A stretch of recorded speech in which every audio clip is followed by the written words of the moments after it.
महीना माघ का हो और स्नान की बात ना हो, ऐसा संभव ही नहीं। कहीं कुंभ, कहीं अर्धकुंभ, कहीं महाकुंभ के नाम से माघ महीना अपने आप में ही एक महत्व रखता है। ऐसे में शिव और पार्वती जी एक बार दुनिया देश का भ्रमण करते हुए भारत में आए और उन्होंने देखा कि कहीं ना कहीं हर जगह हर व्यक्ति जय माँ गंगे का स्मरण करते हुए, शिव जी का नाम लेते हुए गंगा स्नान कर रहा है। तो पार्वती जी ने अनायास पूछा कि हे शिव जी, इतने सारे भक्त हैं, इतने सारे श्रद्धालु हैं जो गंगा स्नान कर रहे हैं, फिर भी धरती पर पाप का बोझ कम क्यों नहीं होता, लोगों के पाप कम क्यों नहीं हो रहे? तो शिव जी ने कहा कि इतनी सारी भीड़ जो आपको दिखाई दे रही है हे पार्वती जी, इसमें से कोई भी व्यक्ति, या कह सकते हैं कि 95% लोग गंगा स्नान के भाव से यहाँ आए ही नहीं। पर पार्वती जी को तो ये कुछ समझ में नहीं आया। तो उन्होंने पूछा कि हे भगवान, ये कैसे पता होगा कि कौन सा व्यक्ति यहाँ पर गंगा स्नान के लिए आया है और कौन सा नहीं? तो उन्होंने कहा ठीक है, मैं एक रूप रखता हूँ और आप भी मेरे अनुरूप एक रूप धारण करिए।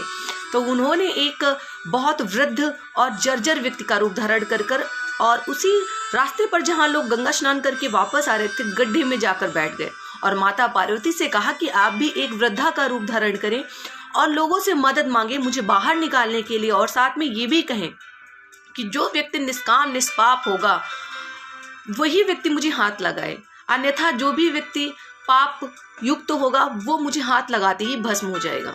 बस फिर क्या था, फिर माता पार्वती जी ने चिल्ला चिल्ला कर लोगों से गुहार लगाना शुरू कर दिया और गुहार लगाती रही।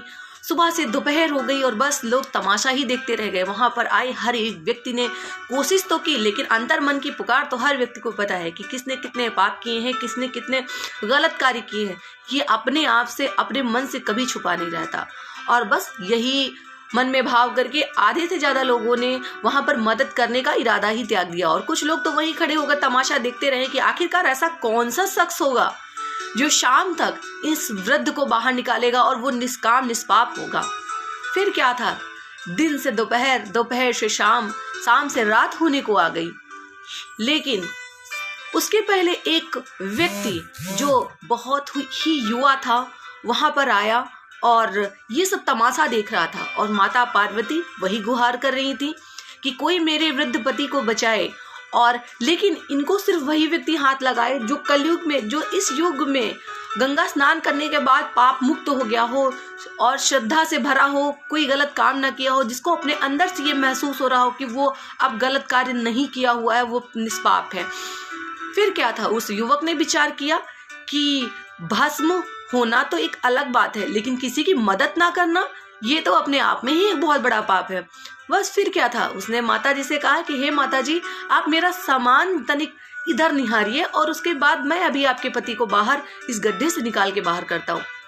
फिर क्या था, उसने सामान किनारे रखा और भगवान शिव यानी उस वृद्ध को गड्ढे से निकालने के लिए उसी गड्ढे में जाके खड़ा हो गया और मदद से उसे बाहर निकाला। जैसे ही बाहर निकाला, फिर क्या, शिव और पार्वती जी ने उन्हें दर्शन दिया और कहा कि आपने किसी वृद्ध व्यक्ति की मदद करके एक अनोखी मिसाल पेश की है। निश्चित रूप से आप एक दिव्य आत्मा हैं और जिन्होंने इस तरह का प्रयास किया है लोगों की मदद करने का, और मदद करके आपने एक बहुत अच्छा पुण्य कमाया है, इसलिए हम आपको अपने सही रूप के दर्शन देते हैं। और शिव पार्वती जी ने उन्हें दर्शन देकर आशीर्वाद दिया। फिर क्या, फिर शिव जी ने पार्वती जी से कहा कि हे पार्वती, गंगा स्नान के बाद तो हर एक व्यक्ति निष्पाप हो जाता है, बस ये भावना बहुत कम लोग लेके गंगा स्नान करते हैं। उन्हें अपनी भावनाओं पे ही यकीन नहीं रहता कि हमने गंगा स्नान किया है तो अब हम निष्पाप हो जाएंगे। जो निष्पाप भाव से गंगा का स्नान करता है, बस वही व्यक्ति पाप मुक्त होता है। इनमें से जितने लोग भी स्नान करके आए हैं, उन्हें अपने स्नान पर ही यकीन नहीं था।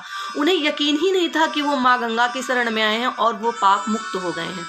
इसलिए इनमें से सिर्फ यही एक सज्जन था जो सत्य में, वास्तव में गंगा के स्नान के लिए आया और गंगा स्नान ही किया। उस सच्चे मन से, सच्चे हृदय से माँ गंगा की शरण में गया। बाकी सबका तो आपने हाल देख ही लिया। बस इसी स्टोरी के साथ मैं भजन संध्या में आप लोगों का बहुत बहुत स्वागत करती हूँ और उम्मीद करती हूँ स्टोरी ज़रूर पसंद आई होगी। ऐसी स्टोरी मैं हर संडे को आपको लेकर आने वाली हूँ इस चैनल में, तो चैनल को ज़रूर सब्सक्राइब करिए और लोगों को स्टोरी शेयर करिए।